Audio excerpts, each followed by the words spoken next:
Yung mga nagsusuntukan sa daan. Oh, so tayo dapat, pasensyoso tayo sa daan.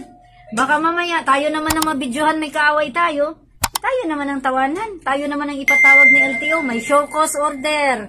You are required to explain. Ha? Bakit hindi isuspend at i-revoke ang iyong lisensya kasi nagkaroon ng road rage? Tanong ako sa iyo, ang road rage ay marahas na galit, sanhi ng stress at pagkabigo sa pagmamaneho ng sasakyang demotor sa mahirap na kalagayan.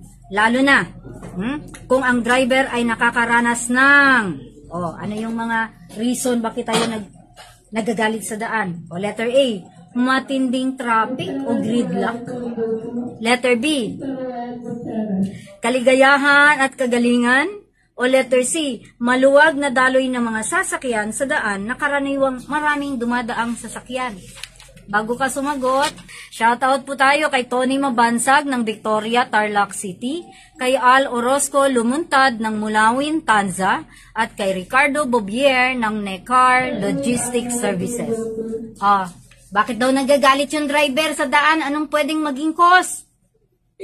Letter A, matinding traffic. Kaya sinasabi natin lagi magbaon ng 100% ng pasensya.